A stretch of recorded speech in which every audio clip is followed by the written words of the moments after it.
Twitter and the Facebook and the emails that went back and forth that were absolutely essential to us.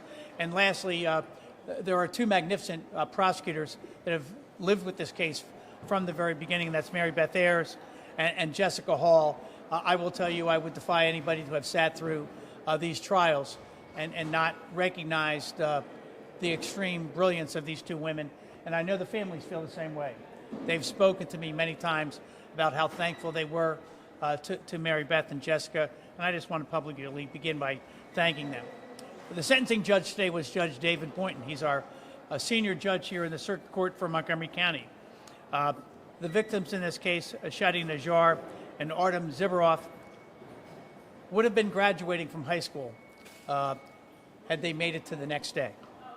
There was an 8-day trial in Mr. Garcia's case. It ended on December the 16th with him being convicted of killing a 17 and 18-year-old young man. This was an execution murder. Judge Boynton mentioned just a minute ago there were 30 shots that rang out in that cul-de-sac in Montgomery Village, where these two young men were lured to that particular location believing that they were selling an extra graduation ticket for Northwest High School. That was not the case.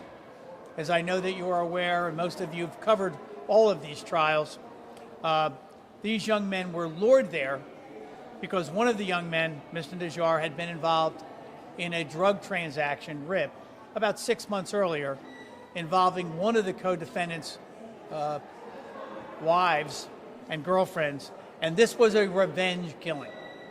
Everyone knew why they were there, everyone was armed, and all four were shooters. Artem Zibaroff, one of the victims in this case, was a complete innocent. He literally was taking a ride with a friend to sell a graduation ticket. He had absolutely no idea what had preceded, had no involvement in the earlier event. This was an ambush. We now know that the defendant in this case was essentially minimally employed at anything else other than being a drug dealer. While in prison, we also know that he had 2 different fights while in prison, and at various points in time had to be segregated prior to his sentencing here today. There's probably no way to underestimate what we had taken from us on that evening. You're talking about 17, 18-year-old young men, and it just hit me again. And I cannot imagine it, and I think anybody's a parent. Judge Boynton pointed out again in his sentencing that one of the things that struck him in terms of the impact of these families is each of these young boys were only children.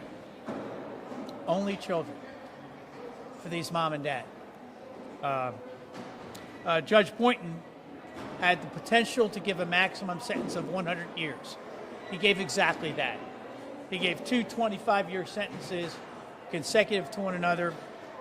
He gave two 30-year sentences for the murders of each of the young men, and then gave 20 years additional for each of for the handgun counts involved, for a total of 100 years. The linchpin, everyone was a shooter here, but what brought these people together and allowed this murder to occur was the fact that this last young man who was just sentenced knew he was 1 year older at Northwest High School than one of the individuals, to the individuals that he conspired with. He was able to lure them to this particular location. That's why this was allowed to have occurred without the involvement of the young man today, who was the youngest member and closest in age to the victims. They would have never gone to this intersection.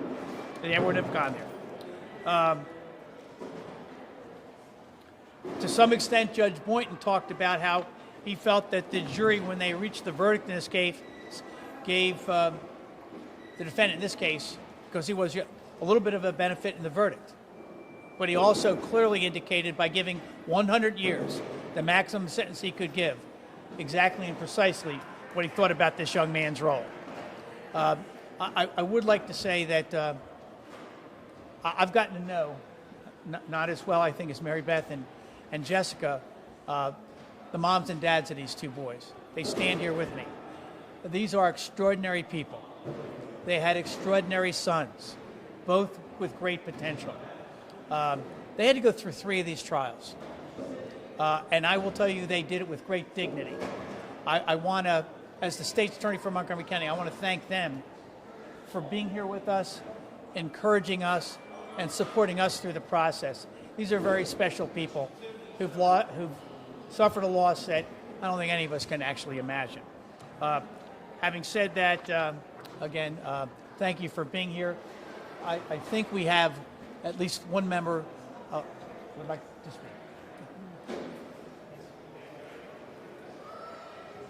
Hi, how you doing? The court is over. The judgment, we reach justice at the end. But the pain and suffering for the living one, that will never end. They said after time and time, the time will heal. I could tell you the time will never heal. We're going to remember our boy until the day we die. The only thing I want to say, I thank all the individual who make this possible and send the 4 killers behind bars forever. I thank Mary Beth. She did an excellent job. Jessica, they both did an extreme, very good job. Top. And also, the detective, Paula Hamill, and what's the other one? Frank Springer. Springer too also, and another people behind the scene, which we will never communicate with, and I'm sure there's a lot of people involved in this. You know, they did a fantastic job to put those 4 killers behind the bar forever. If it wasn't for those 2 ladies and the people behind the scene, the detective, the police, we would never reach to what we reach today. I thank them from the bottom of my heart to all of them, because justice served, and we continue with our life. We're gonna try, me and my wife, to continue our journey. I thank you so much. Darcy Spencer, NBC4, question for you, Mr. McCarthy. Just if you could respond to some of the things the defense laid out about the epilepsy and the molestation and things like that. Obviously, that's outrageous to the victims' families. The defense attorney said that's his duty Look, to bring that out. Just what is your response? Well, look, I think a defense attorney has a job to do. And it's not surprising that they will attempt to put out anything that they deem to be mitigation in a case. However, Judge Boynton addressed it. I think, quite candidly, it's probably more important what the judge thought of it. And Judge Boynton listened to it, and I think some of the family representatives spoke to it too. A lot of people go through tough times. They go through abuse and some other things, but they don't become killers. And so I think the judge was well aware of it, took the mitigation into account, but at the same time, he also knew the overwhelming role that Roger played in making this possible, and so he gave the maximum sentence he could. So I think to some extent, I agree with the judgment of Judge Boynton and the way he analyzed the comments of the defense. Look, I'm not going to criticize the defense for doing what I'm sure was his job. Bruce LaShan, Channel 9. Mr. State's Attorney, I thought one of the most powerful things that the judge said was that you massacred these boys over a fistful of marijuana, and it was so inconsequential. And so, How many times will I come down here and talk about a homicide that occurred in Montgomery County, where at the root of the homicide was the distribution of marijuana? I've said this time and time again, that it may be sure, I can't find a distribution of drug case in this county where we've had a death where marijuana was not the drug involved. I've been saying this for the last 3 years, every time we come down here. So do I agree that it's an inconsequential amount of marijuana? Personal use, absolutely. But unfortunately, there's still a level of violence associated with the distribution of that drug. And sadly, this is not the only time, might be the 4th or 5th time I've stood before you in a homicide related to the distribution of pot in Montgomery County in the last 2 or 3 years. Paul Wagner, Fox 5. I wasn't there for the sentencing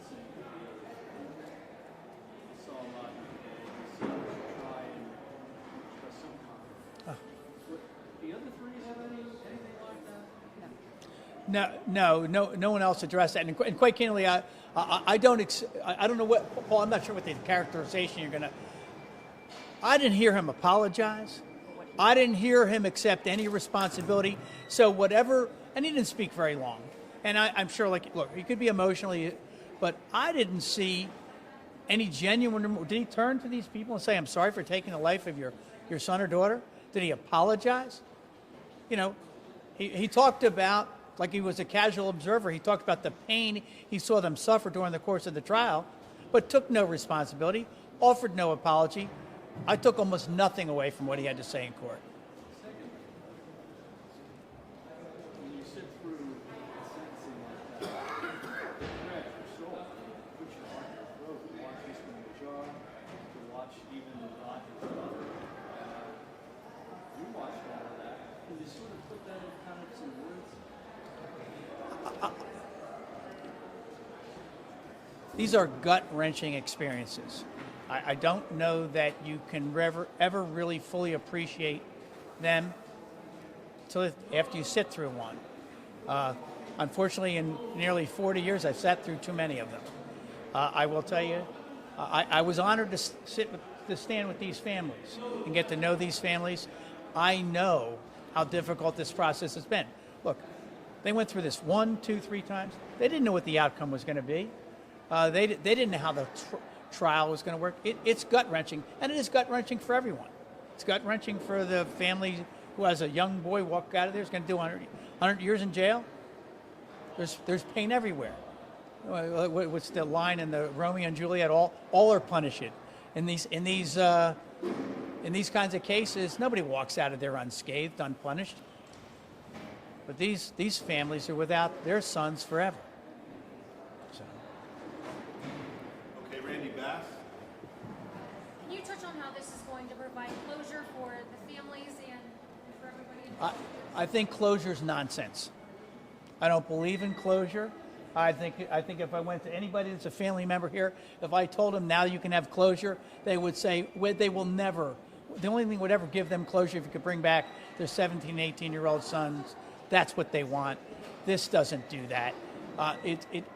That they have a sense that justice was done and they appreciate the work people did on their behalf, yes.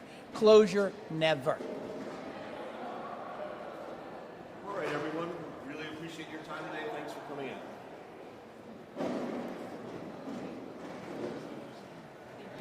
Oh, thank you so much. I'm so sorry.